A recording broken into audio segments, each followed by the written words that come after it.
Okay, so we've got some people here around the table at the coalition, so we'll start off with quick introductions and then we'll go ahead and get started.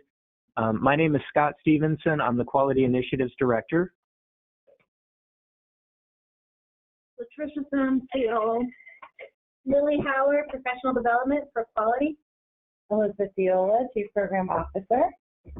Marcel Easter, Business Information Director.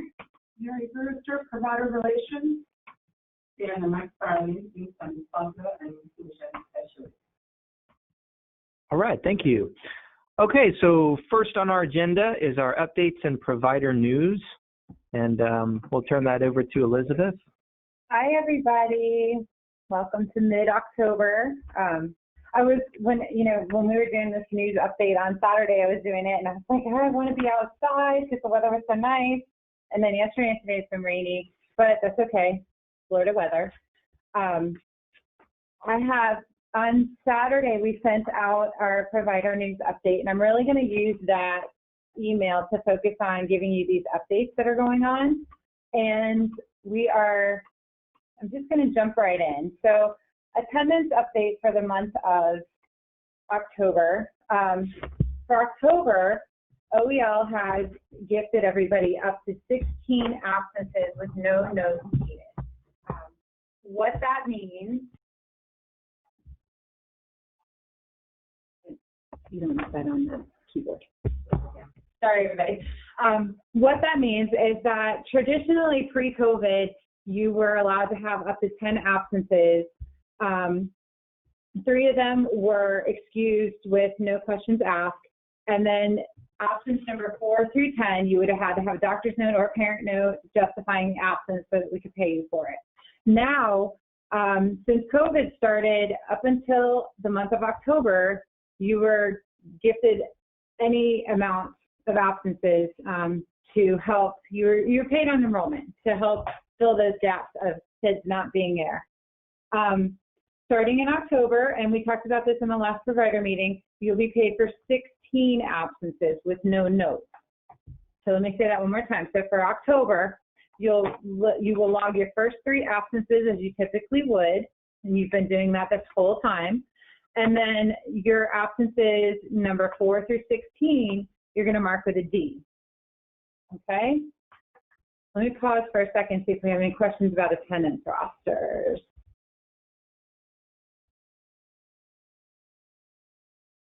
Okay, no questions. I'm going to keep going. For the month of October, there's no parent copays. And we also recently learned that for the month of November, there will be no parent copays. What letter do you put in? You put in your D for those absences after.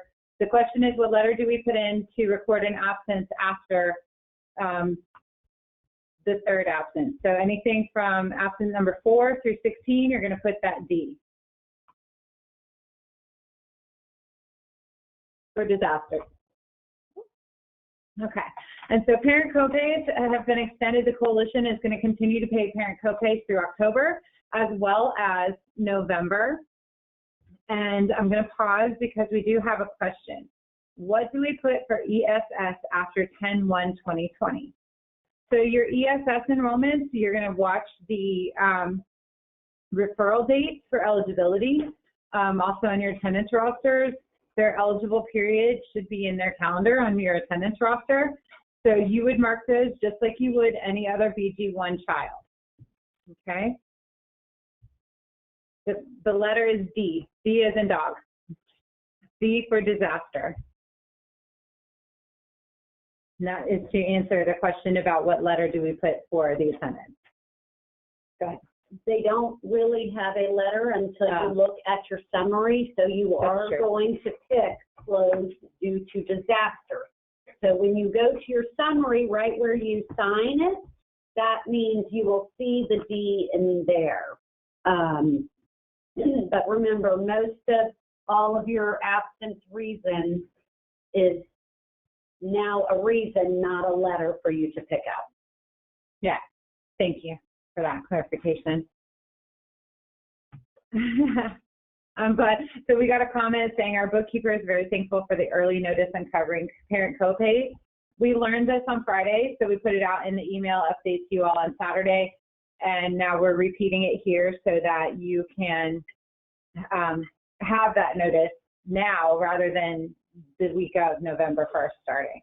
So just to reiterate, for October and November, the ELC is covering the parent copays, so you will continue not to charge parent copays. You can and should, however, charge your differential fee if you have one. We did get another question in. ESS ended, right? And you are correct. We were not allowed to enroll any additional new ESS enrollment who had not applied before July 31st. So you won't see any new ESS enrollment that didn't apply prior to that date. We do still have a lot of ESS enrollments, though, that their referrals have been renewed or extended due to the emergency order being extended. Okay, so for VPK then, to talk about attendance, starting October 1st, VPK went back to regular rules for attendance. Following the 80-20 rule for payment, you'll mark absences the way they are. You will have to, we go back to doing the long or the short form at the end of October. You have your parent sign on the last day or the day after the last day of the month, verifying that they were in attendance on your long or short form. You upload those forms to BlueJean and then submit your attendance just like you typically would. I do want to take a second and talk about what it looks like if you have to close for an emergency such as COVID. COVID's still a thing. It's still out there, and unfortunately the cases are rising up again. It kind of goes back to what we talked about, I think I want to say in July, where experts had said our second phase of COVID would come out around October, and here we are. So we are seeing more and more cases now, so it's still very important that you stay diligent with your cleaning and that you are trying to social distance as much as possible, and reporting if you do have to close. So what that looks like in a VPK classroom, we have had a couple of VPK sites who have had instances of positive teachers in their VPK classroom. They had to close just that classroom and quarantine for 10 to 14 days. And what that particular provider, they have to do is anything after the 5 consecutive days for the whole year, you have to adjust your calendar. So starting with October, VPK providers, if you have to close your VPK classroom for more than 5 days, you will have to make up any additional time past that 5 days on your VPK calendar. And I'm pausing so I can see if any questions pop in. Of course, we're here to help you on circumstances as they pop up. So just keep in mind, we need to know when you close by shooting me an email. I keep Marcy in the loop so that for attendance purposes, she can put those emergency closures in on the back end of VFS Mod. Okay. I don't see any other questions about that, so I'm going to move on. I wanted to talk about the cribs and the scanners and the success stories. So first of all, let me say thank you. I'm going to ask everybody in the room to say thank you. Thank you. To those of you who submitted your success stories, and we are going to gift you with an additional item. You're either going to get the crib or the scanner. So if you've got a crib, you're going to get a scanner if you submitted a success story. If you got a scanner and you can use a crib for your site, then you're going to get a crib as a thank you for submitting the success story. Because we still have an abundance of cribs and scanners that we have not distributed, and honestly, they don't do us any good sitting here in the coalition office. So I'm going to ask you, if you're in need of a scanner or a crib, to email quality@elc-marion.org with your site name and whether you would like a crib or a scanner. And that's for anybody who writes us this email, quality@elc-marion.org. So you're going to put in the subject line, crib or scanner, and your site name. And one of our quality team, either when they're coming out to do your class observations, or we can set up a time with Ms. Susan or one of our other staff here for you to come and pick up your crib or your scanner. at a time that's convenient for you. And my goal, and our team doesn't know this yet, my goal is I want these gone by Halloween. So I would like these out of our office. They are taking up too much space, and you guys, honestly, you need them and you deserve them. So once again, if you submitted a success story, thank you, thank you, thank you. You will be gifted with either a crib or a scanner, whichever one you did not get when you gave us your success story. And those of you that did not or were not able to submit a success story, you're still eligible for either a crib or a scanner by sending an email to quality@elc-marion.org. And in the subject line, you're going to put crib or you're going to put scanner, and then your site name. Okay? Another update for you is we have gift cards that the United Way has donated to us. They are Publix gift cards, and they are going to be distributed to families that have infants and toddlers in the school readiness program. So these gift cards, we're putting together packages of all of your enrollment. So we've pulled a report, and we know which school readiness providers are serving infants and toddlers. And we have, I think, 412. I'm looking at Marcy. Verify that for me. It's like 412, 413. Yeah. Roughly right around that. So we have 412 of these gift cards, and we are going to be putting them in a little envelope with a letter from Roseanne and our board chair, Robert Colin, and the Publix Corporation saying, you know, thank you for sticking through this pandemic with your infant or your toddler. It's been very difficult we got this limited amount of gift cards, so we wanted to figure out an equitable way to distribute them. And how we figured it out is we actually served approximately 410 infants and toddlers combined in our school readiness program in Marion County. So we thought that would be a great equitable way to distribute them. So what you're going to get is you're going to have somebody from the coalition is going to stop by once we get these packages together. It might not be a quality team member, it may be somebody else, but we will have our ELC shirts on, we'll have our ELC gear, and we'll have our identification. So if you haven't seen this particular staff member before, they're going to come in with an envelope, and the envelope is going to have letters, and then we know who the parents are. So we're just going to ask if you will help us distribute these to parents when they pick up. Our staff may even be there upon pickup and may be able to catch some of the families. So our hope is also to get some pictures and some consent form signed so we can say thank you to Publix and to the United Way for donating those gift cards to us. We did get a question about, did the sheets ever come in? We do believe the sheets are in our warehouse. So once we find them, we know who got the cribs already and who hasn't received a sheet. And so we'll make sure that we get those out to you. All right, I just shared a whole lot. The last thing I want to share in this particular provider news update is that we did go ahead and order the clear masks, which I talked about on the last provider update. We have the list of providers that responded to our survey a couple of months ago now, and that list, we're going to be using that list to distribute those pieces to you. You already gave us, those of you that need the clear masks that want to use them, you've already responded and told us who you are. So we're going to go back to that survey that you completed a couple months ago now when we're ready to distribute. We think the masks are going to be in any time now.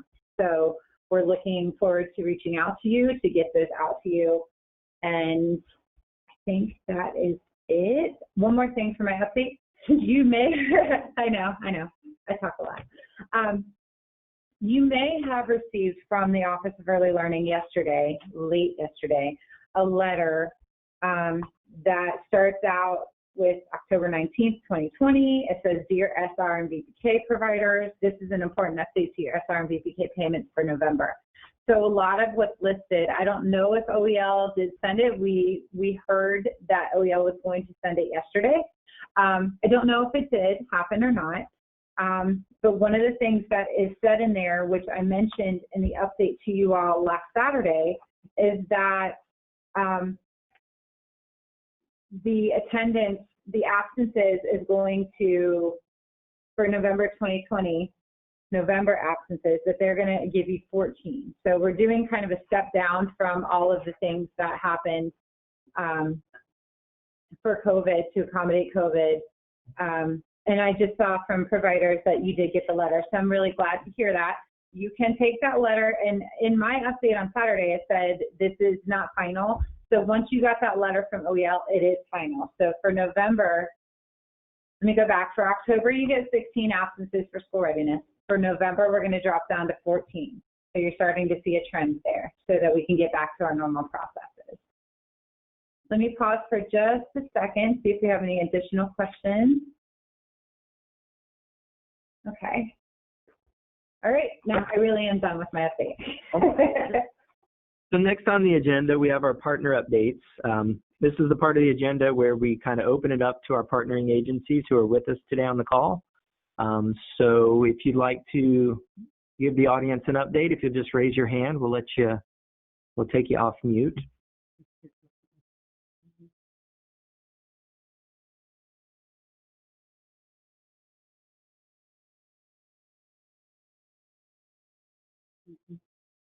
Okay, so we don't have anyone right now raising their hand.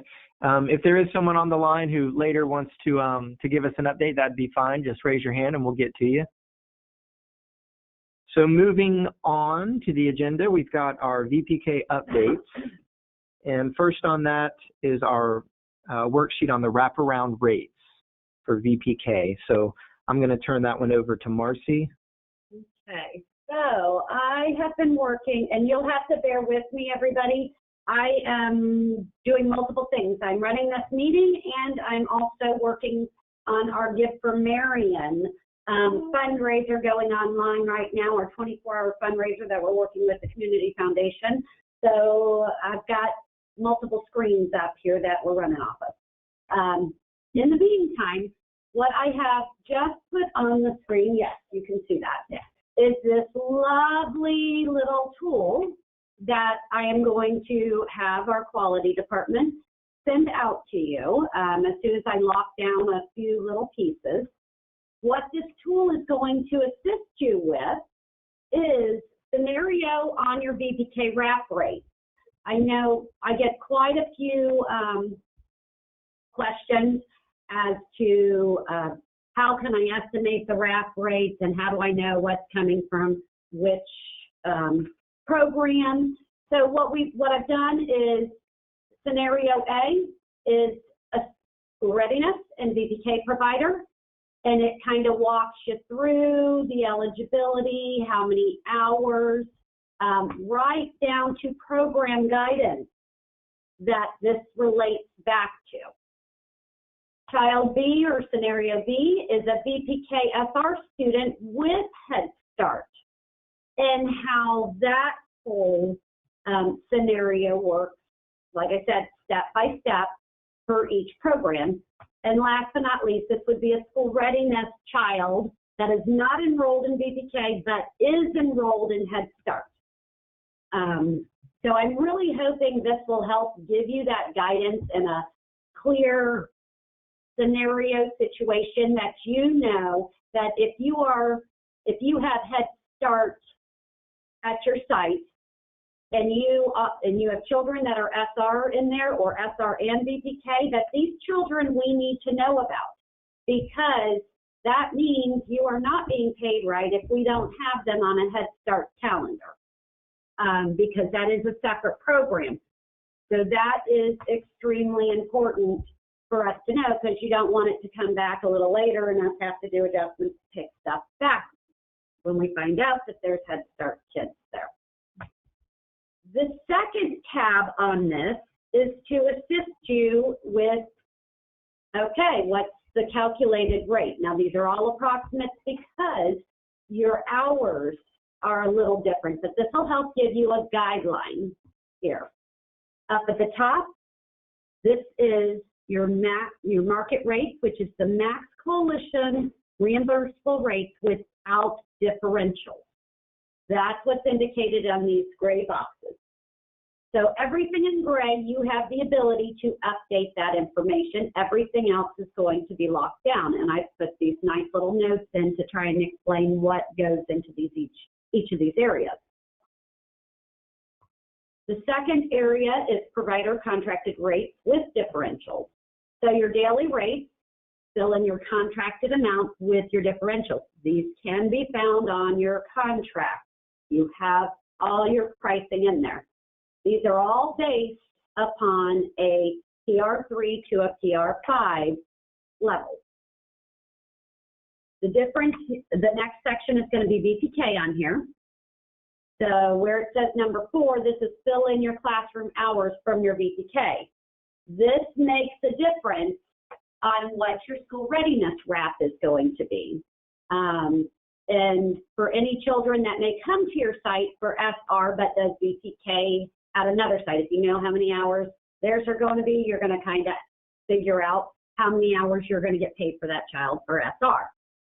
Okay, so if I change this number to 3.5, your numbers down here are going to automatically change and show you the difference as to how many hours. So I'll do it again. If you watch right here, and I'm going to put that to a 2.5 classroom, you're going to see your school readiness hours will change, and your VPK will mimic that. Here's what your daily rate between the two programs end up being, and a weekly rate between the programs. Now, each of these sections, Child A from the first tab, Child B, and Child C. So you'll be able to take those scenarios and use this tool to be able to get your estimate. Out to the right of each one is going to be parent differential fees. So this is how you calculate out how your parent differential fee could be calculated. We also have the guidance, and this is the rule. Sorry. Thank you, Latricia. So you'll be able to have all of this at your fingertips as a tool. Any questions on it? I know I went really fast through that. If I need some one-on-one after it goes out and you guys to play with it, just let me know. Not during reimbursement though, the last 2 weeks of the month. If we want reimbursement out on time is ideal time, but you can email me once they email this out to you. Yep. I don't have any questions right now. Okay. Okay, no questions. Like Marcy said, Quality will be sending out that tool for you. We'll try to get it out by end of day today. And also know if you need to refer back to that presentation, you can always go back to our YouTube channel and watch it there as well. So, no questions? I almost feel like no questions. I almost feel like once they see it. You had a question? How many max hours are SR children allowed daily? It depends on their eligibility. Do you want to jump in on that, Trish? If the parent is eligible for full-time, the coalition will reimburse up to 11 hours per day. That doesn't mean you have to offer 11 hours. That's just the maximum hours that the coalition will reimburse up to for full-time. And then part-time? And then there are some situations, we have parents, for example, that work at the prison where they work 12-hour shifts. If the parents provide that documentation to us, then we can put them on a full-time, part-time schedule. And we just got another question. Is there a minimum amount of hours children are required to attend school per day? And the answer to that is no. It's really up to your attendance policies and procedures. A lot of our VPK providers have attendance policies, which you are required to upload in the beginning of every fiscal year, that states what you're willing to handle as far as absences go. So we're going to revert back to your own policies and procedures on absences, but no, there is no requirement. There is a requirement, however, for you to report if there are extensive absences without contact with the parent. We need you to tell us that so that we can then follow up with trying to connect with the parent to see if they're still interested in school readiness services, because we are interested in making sure that families that qualify and are eligible are using these services appropriately and not just on a as-needed basis. This is really to provide ongoing support to families who need child care assistance. Okay, so far so good. No additional questions right now. Right. So next on VPK updates, we've got VPK recruitment. And then after that, it's the 20 to 22 progress monitoring pilot. And Elizabeth's going to tell you a little bit more about those. I'm going to take both of those. So yes, as you know, 2020 has not been a typical year for us. I know you guys are feeling the pain in your provider sites. We are feeling it here. The public school system is feeling it with enrollment. Enrollment across, and I'm only going to talk about Marion County because that's what I know. But enrollment across Marion County is down by a third. So when you think about that, a third is a lot of kids that are not enrolled in a program anywhere. So whether that be in your VPK site, at your child care facility, in public schools, we have a great contact, Vicki Nevels, with the public school system, who we have regular chats with, and it's very alarming that, like, where are these kids? So one of the things that we're doing is we're trying to improve our VPK enrollment because there is not a virtual option for VPK. I know earlier this year there was an option to offer a sort of, well, I'm not allowed to say virtual and attach it to VPK, but there was kind of an alternative option for VPK that was very difficult to offer. We did not have any providers in Marion County that were able to meet all the requirements to offer that alternative VPK program. So we in Marion County did not have anybody to do that, offered that. So one of the things that we're doing is we are trying to figure out where these kids are for VPK. We have a lot of data that we're kind of sifting through so that we can see, you know, what children have certificates of eligibility that have not been submitted yet. What children are school readiness children that have a certificate of eligibility. They're attending a school readiness site, but they're not in VPK. So our goal is to find these kids, get them enrolled, and we are encouraging your help too.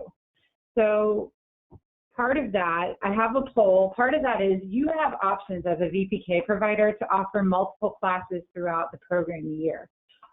One of the options you have, and we anticipate, there will be a great need for VPK starting in January and as well as next summer. So one of the polls that I'm going to put up right now, Marcy's putting it up right now for me. We're tag teaming this. You know, I swear she's an octopus. She's like got 4 screens in front of her, and it's crazy if you were in here seeing this. So if you're offering VPK, if you are interested in offering the January 2021 VPK class, which what that means is that you may have a program going on right now that started in August, September, or even October, and you're doing your 540 hours, probably about 3 hours a day, and you're going through your typical program year. Well, you may have kids that are going to come to you in January and say, or even December, parents that are saying, I'm ready to now enroll my child in brick and mortar. So I want them to come back.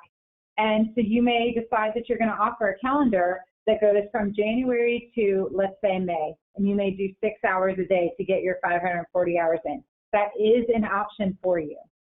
The reason we're doing this poll is because if you have not already started planning that process, we want to help you get the ball rolling.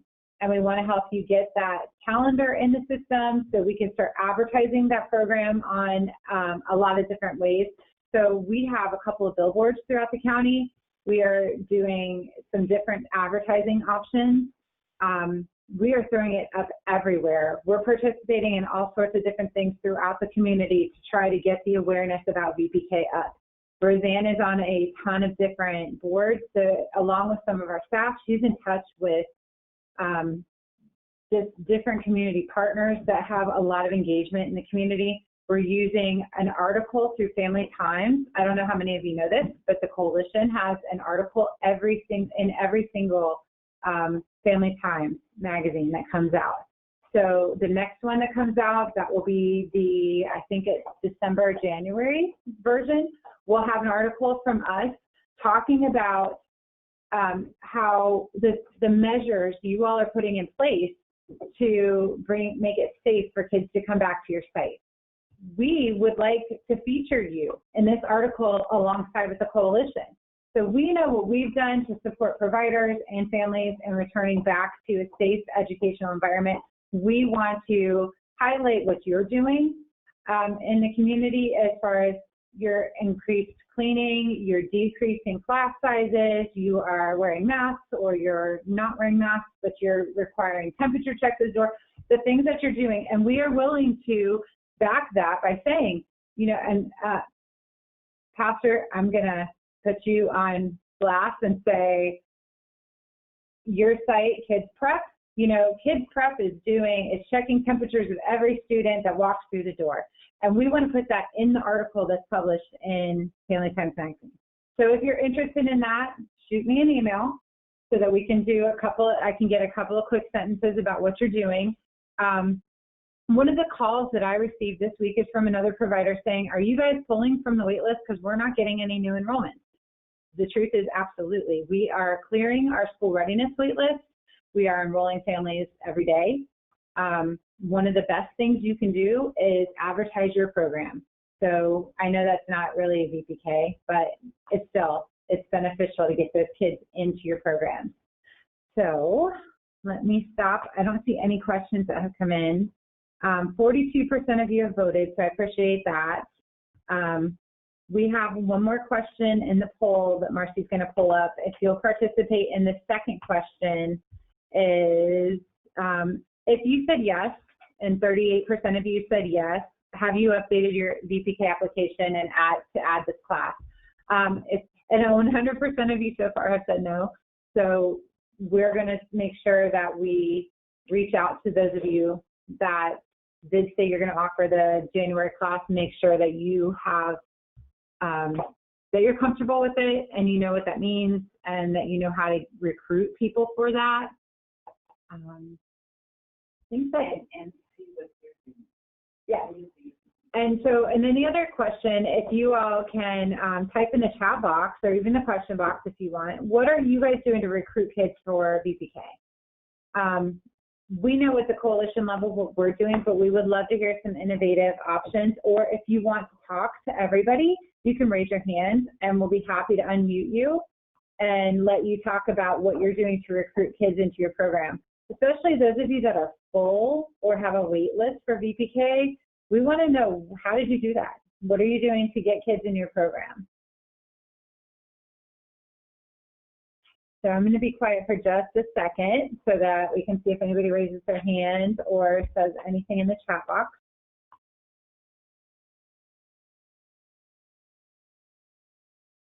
Crickets, huh? Okay.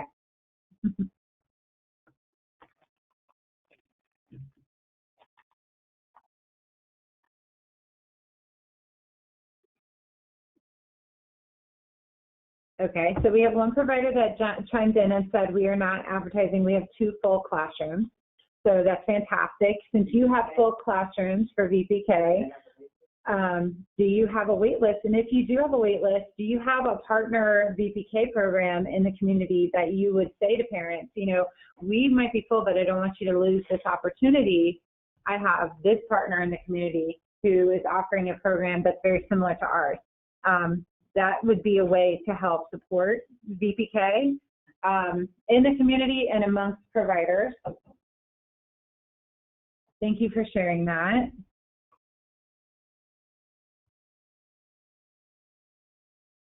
I don't see anything else. Okay, so just know that we have a lot of things going to try to recruit more children into the VPK program. We would appreciate your assistance, and we are, got another one, let's see. Just started a list today. We do tell them about the programs in the area. Awesome, thank you. And the other comment that we got is word of mouth and our parents.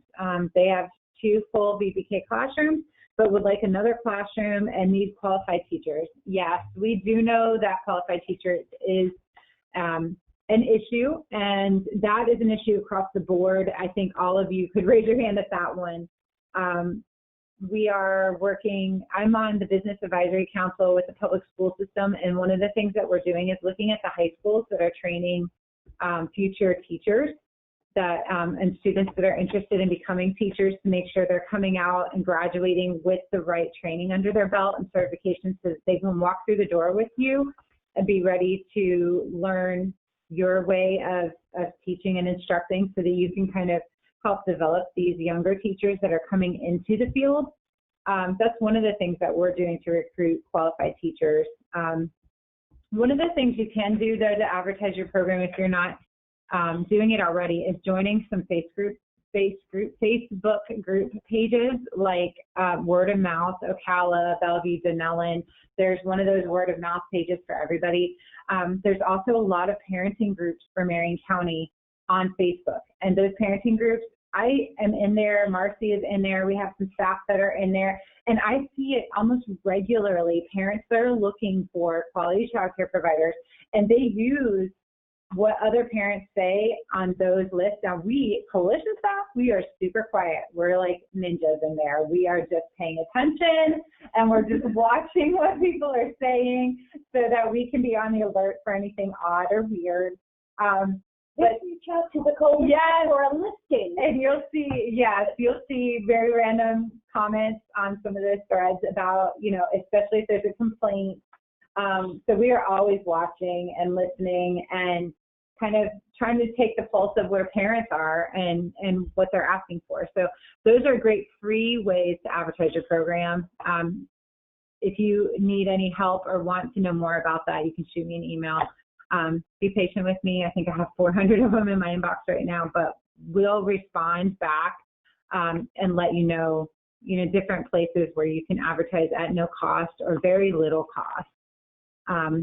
Word of mouth is great, but some providers that have experienced a lot of good through word of mouth are experiencing that, like, times are changing. They're not really getting as much traffic through the door because parents are telling other parents about their program. So we've got to adapt with the times. And unfortunately, this pandemic has just made everything different for us. So I'm going to look to make sure nobody has their hand up before we move on to the next piece. Okay. The next piece on our agenda is something that's relatively new. In the update email that I sent you on Saturday, there is a lot in there on it. There's also a flyer that we are going to post up in just a second. Oh, never mind. Marcy B. Nope, that's that one. Let's see. Star. Yep, Star. So one of the things that we have been very, very aware of, and so are you if you're a VPK provider, is that the monitoring process for VPK is a little hinky at best. So you all do your VPK program assessments with the kids, and you do them hopefully you're doing mid-assessments and adjusting your teaching strategies to meet those outcomes. And then you're doing a post at the end of your VPK program. And then your kiddos graduate from VPK, they walk across your stage, socially distanced and masked, of course, and then they go walk in 2 months later to kindergarten. And in this new environment, they take the STAR literacy flickers assessment that will give you a score for your VPK classroom and hold our providers accountable for what those children learned and what fell out of their head over the summer. And this has been a challenge because a lot of our child care providers are VPK providers, including some of our public school locations are providers on probation because you scored less than a 60 on that Flickrs, and the kindergarten readiness rate is less than a 60. So the state of Florida Office of Early Learning has recognized the challenges that we're going through, and they are starting a 2-year pilot project. This pilot is going to allow you access to STAR literacy. I would highly recommend that you read the attachment here, go back if you're interested in learning more about how to access this. Go back to my email from Saturday that has that update in it. You fill out the application through Bright Beginnings, which is where you input your child assessment information for VPK. Look into it, see if this is a commitment you'd like to make, because this is going to benefit the greater good of VPK and what it looks like in the state of Florida. Those of you that have put a lot of sweat, blood, and tears into your VPK program and are frustrated because it is, you don't like that your provider on probation, it doesn't accurately reflect the quality of your program. Some of you even decided not to do VPK this year because of it. I would highly recommend that you look back into that and see, because it's not too late if you would like to offer VPK starting in January, to do that January calendar and participate in this pilot program. You do have to be a VPK provider to do so. So come back on board, give us a shot to make this right. If you are a provider on probation and chose not to offer VPK because you don't want to go through the process, we are doing everything we can to make it super easy for you to meet the requirements on your improvement plan. I hope that, because I know you have VPK kids or VPK eligible children at your site, you might consider coming back with us to offer VPK and be part of the change and be part of this movement to make VPK better and the accountability side of it better. So let me stop and see if we have any questions. I don't see any right now. Let's see.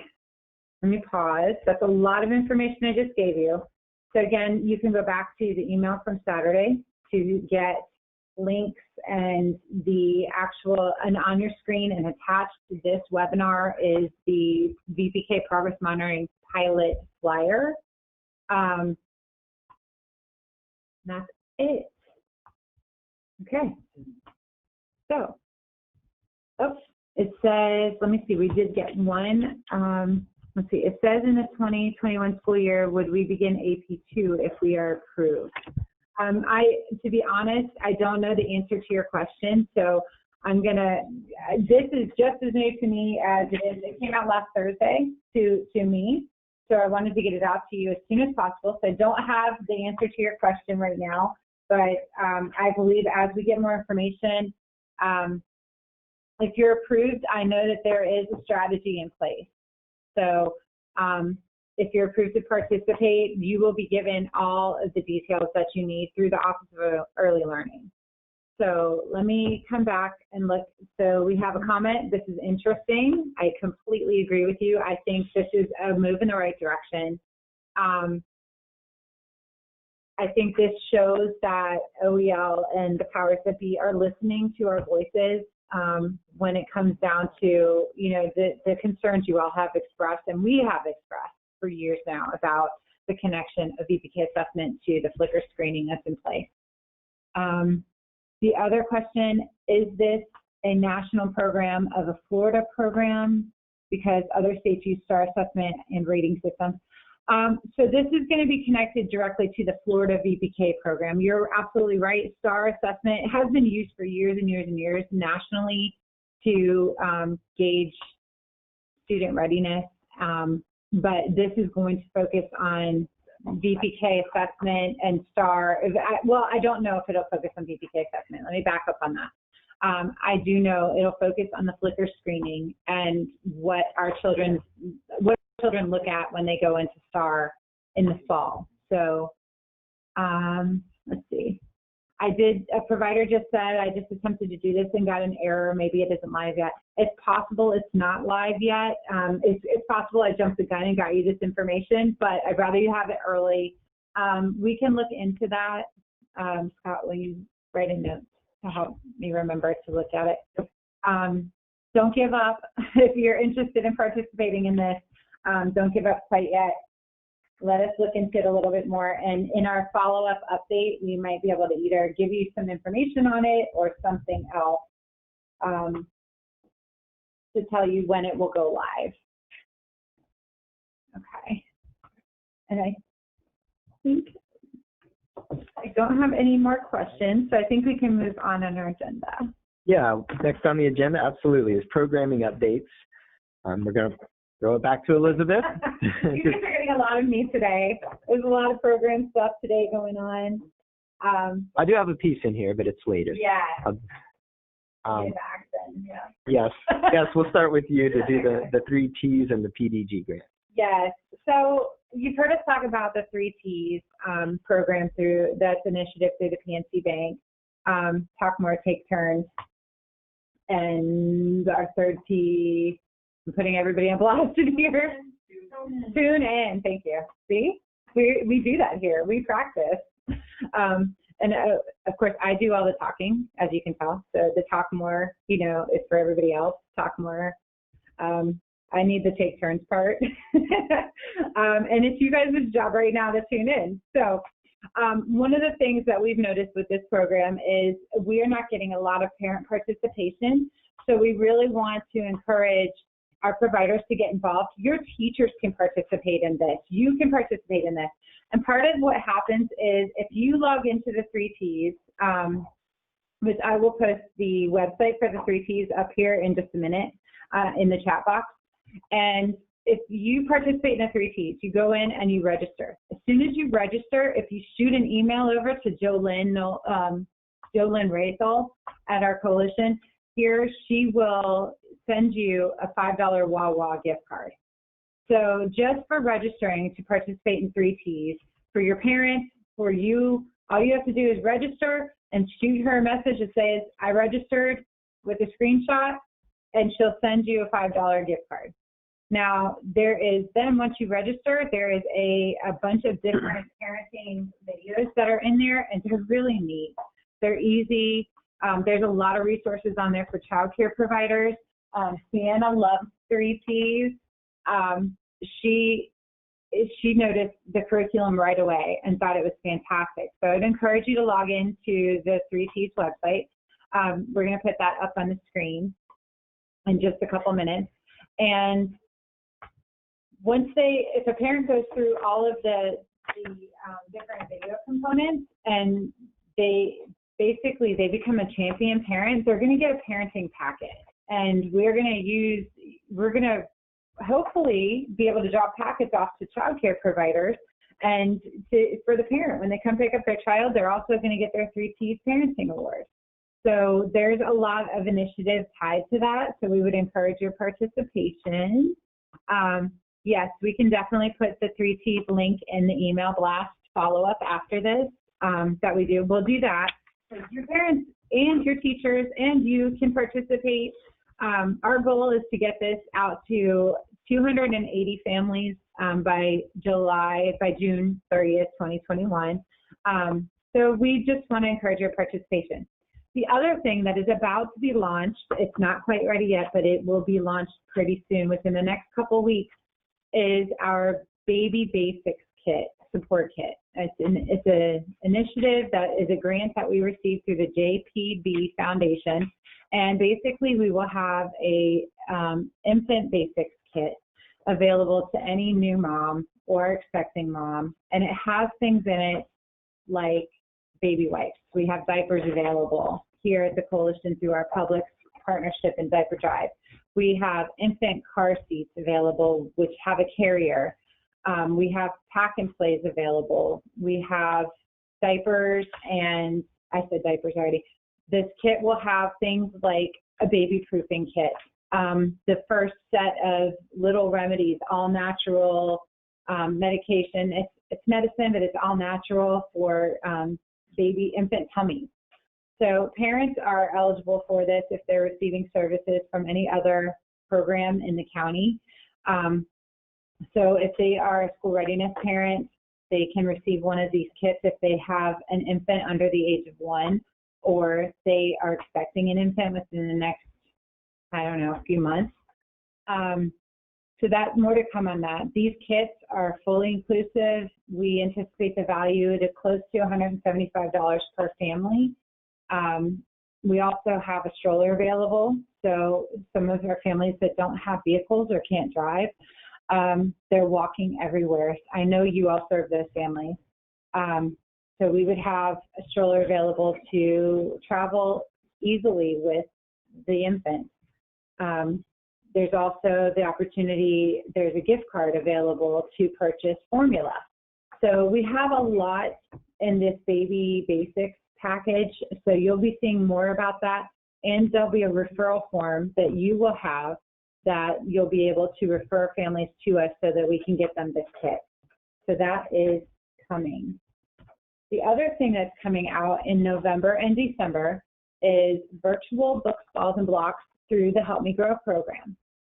Virtual books, balls, and blocks is a series of short videos that help the parent learn how to interact with their child and sees the value in play, and shows how anybody who is watching their child or playing with their child can see the connection between a child's development and their interaction with an adult, a caring adult in their life, as well as engaging toys. And they can be as simple as cardboard boxes or pans and wooden spoons and different ways to engage with your child with household items or just having a conversation over a book. The virtual books, balls, and blocks does come with an incentive to the parent. If the parent completes an ASQ after watching these videos, and the videos are super short, they're 3 minutes or less. If they do an ages and stages questionnaire, or you even help them do their school readiness ages and stages questionnaire, then the parent can receive a parenting kit, and the child gets a little way to go for being an awesome kid kit through Help Me Grow. And we have a couple of sponsors. Ocala Electric has sponsored one virtual books, balls, and blocks, and to help bring those kits to the families. And Stay Well has also become another sponsor. And we're going to bring more and more opportunities to sponsor, get your name out there too, and involvement with some of these different virtual things that we're doing. So, and I'm glad to see in the comments that you're excited about more parent resources. We have a lot going on here at the Coalition. Okay, I promise that's it for me. I'm sorry. All right. So next on the agenda, we've got our school readiness curriculum reimbursement form. While it does say SR, it does also include VPK. So this has kind of been a long time coming, right? We've talked about it several times on the call, and it officially really kicked off in Elizabeth's email this past weekend. So I just wanted to bring up the form, if we could, the curriculum reimbursement form, and just run over it very briefly. It's a simple form. It's pretty much self-explanatory. So at the top, you see you just put in your basic name, phone number, and address. The curriculum that you purchase has to be on the approved list on the form there. You would just check the right box of the curriculum that you purchase. Your purchase date needs to be during this fiscal year. Of course, you have to be contracted with us through School Readiness or VPK. And most importantly, one of the most important things is your curriculum has to be updated in your EFS provider profile, and we need you to upload your receipts into BlueJean. So if you scroll down the form, you'll see it just gives really every option for every approved OEL curriculum. That's School Readiness on page 1. Page 2 goes to VPK. You'll put your total amount there. Really just sign it and send it back to us. When you send it back to us, if you could send it to our professional development staff, so that would be Tiffany Thrasher or Lily Howard, or you can send it to quality. And I'll pause there and see if we have any questions. I'm happy to say that we do have 3, I think, that have come in already since Saturday. So we do have the 2 website. Well, anybody's waiting to ask questions. Okay, we have no questions on the reimbursement. Not yet. All right. This is your opportunity to get reimbursed for that curriculum that you had to purchase this year to be in compliance with school readiness. So take advantage of that, please. Or the providers on probation, yeah. All right. So if there's no questions there, I know we're getting close to our 2 o'clock mark. I really hope that you guys can stay on. I didn't want to postpone this portion of the agenda. Lily Howard has a great presentation that she's prepared titled How to Have a Successful Class Observation from a Teacher's Perspective. So right now is the perfect time of year to be doing this. Our staff, I'm happy to say all of our quality staff are now officially certified for infant, toddler, and pre-K class observations. So if you haven't already received a call, you'll probably be getting one soon for your program assessment observation. But I'll go ahead and turn it over to Lily. Hi, I want to let you know that this perspective directly came from a teacher who actually was observed not once but twice. Her name is Tiffany Thrasher. She gave me permission to use her name on the call, and she helped me put this presentation together. I want to encourage our directors that as we go through this presentation, look at the different ways that you can support your teachers through the process and help put some of their fears to rest when they see that stranger walk up into their classroom to observe. So you'll see on the first slide, it talks about Tiffany was like my pre-knowledge of class. Well, I was in the classroom pretty much. That's the only knowledge she had about class at the time. She knew absolutely nothing about it.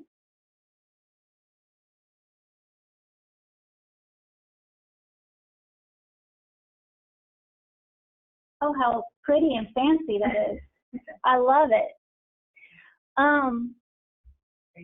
Just tell me when to advance the slide. Just go ahead and go forward. Mm-hmm. There you go. Observation day came, and Tiffany was feeling nervous, uneasy, self-doubt, overthinking. You can, as a teacher, if you've been observed before, or as a director, if you had someone come in, you're like, oh my gosh, overthinking it. What, is everything ready? This is going to be the one day somebody throws up. Maybe I can quit and just run out of the room. Mm-hmm. Go ahead and then.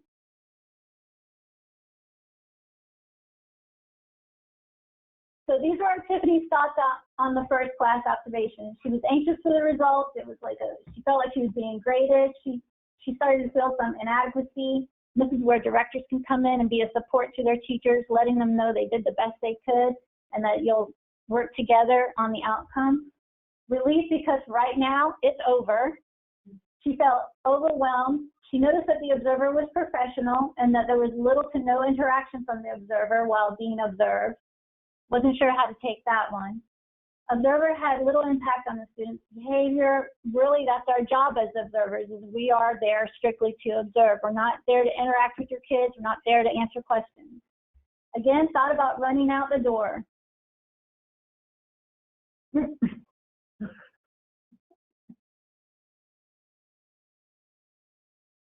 the results were in on her first observation, and some categories were higher and lower than she expected. She started to look at every single detail. Her director requested reports, and that's how she was able to look at these things and to see how she did. It really crushed her ego because she thought she was a really, really good teacher, and she is, and she was. But having gone over the results, it kind of put her in that kind of position to where it was finally, well, it's done, it's over with, I don't care anyway. It was kind of her result. But it did show the strength in her relationships with her students, and it also showed that she could use some work on developing more efficient schedule and be more flexible to her students. You can move on.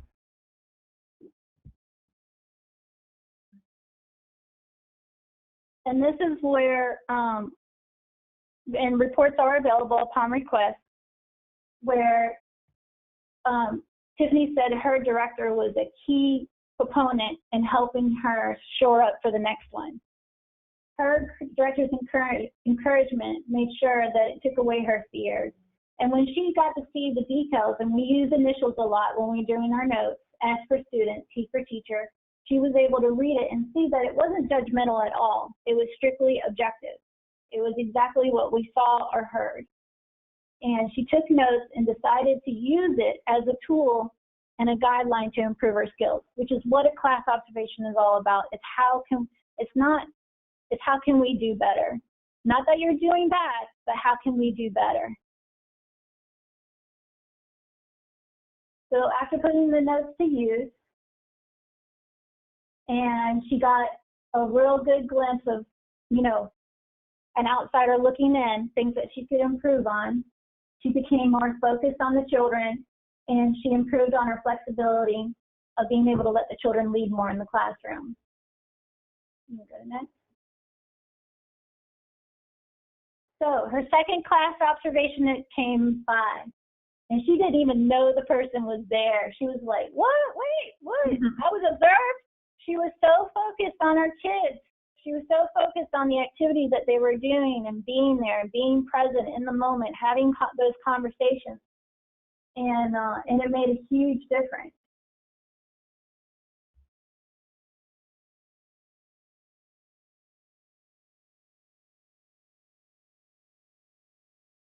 There is no perfect teacher. Perfection was a word of the past. Progress took its place. I love that. It helped her by the end of it when she got those results, and they were higher because she was 100% focused on her class and what she was doing. She realized that there really is no destination in teaching. It's just a long road of just learning opportunities and growth. And that is the goal of a class observation, is increasing those learning opportunities and help you grow and help your students grow with you. So I have a few facts for you as the observer, and then if you have any questions at the end, I'd be happy to answer. Class observation is a measure of the teacher and student's interaction. The teacher does this, and because the teacher does this, the children respond with this. Or the children do this, and the teacher responds with this. That's all it's about. It's not about your lesson plans or curriculum. It's how do you interact with one another. Is there higher learning? We're always looking for depth. An example of higher learning is science experiments. Frequency, is it consistent? Are you only doing it a little bit of the time? Are you getting positive feedback consistently, like throughout the whole entire day? Are you just saying, good job, kids, or are you being specific about it? I like how you were able to write your cues like a circle. You know, duration, does it extend beyond perfunctory error response? At lunchtime, you can be having conversations, but if it's just about the food on your plate, that's okay, but you want to go a little bit more further into that. What color is that food? Do you eat that same food at home? This is something that a lot of teachers miss, is making those real world connections to the children's lives. Do you cook this with your mom and dad? Have you ever seen this before? Did you go to a restaurant? You want to have those conversations. All these things will improve your class scores and improve your teaching.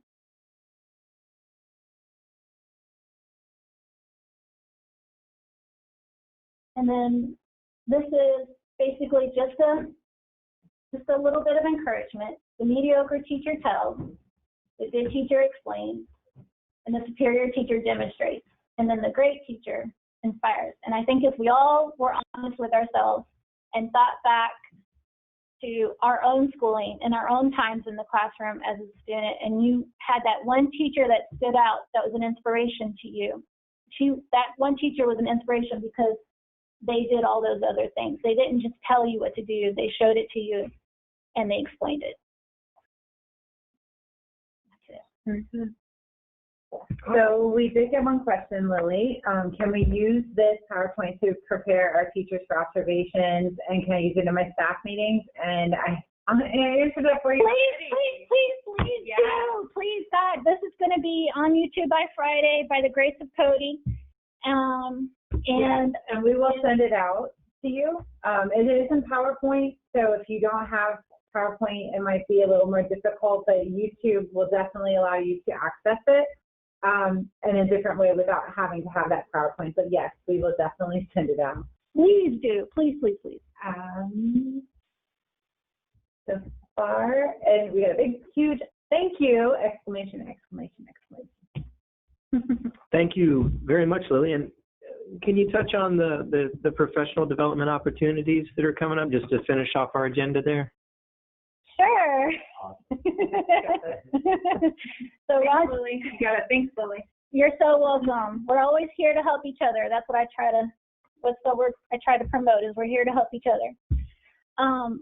CPR and is next one's November 14th is CPR. Ron Strali has his final, and I didn't know how to say goodbye, but his final training is Yoga Radi on the 31st. It better be see you later, E. Anyway, it's going to be the 31st. Get ready to bend and move and feel good. Stretch, Yoga Radi. Yep, and then we have Time to Sign with Lillian Hugler, a wonderful, exciting woman. And anybody who wants to learn about sign language, especially if you have infant toddlers, I highly encourage it. If they can communicate with you, less temper tantrums. I'm telling you, people, I've been there. If you can teach your children how to do the sign language, then they can communicate with you. And Time to Sign will also be November 14th. And where can they sign up for this? Please go to our website, elc-marion.org, go to Providers tab, then go to the Professional Development, scroll all the way down, and register. Yep. And if you pay for your registration, don't forget you have Professional Development Reimbursement opportunity in green, just around the same areas where you register for your classes. It says Professional Development Reimbursement and has all the necessary forms. And Ron Strali's class is free. A lot of you have participated in his previous classes, so we're still working on getting the incentives out to the teachers that participated. Lily has gotten certificates out to everybody, I believe, already for those previous 3. And then we still have the incentives coming your way.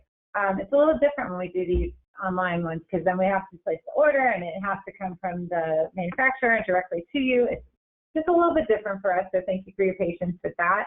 And Ron Strali's class, again, is free. You can't beat that. He just presented at the NUC Placey conference last weekend, did a phenomenal job for anybody that participated there virtually. And then the other 2 are only $10 a piece. And we still have our professional development reimbursement for your staff up to $300 per program a year if anybody's interested.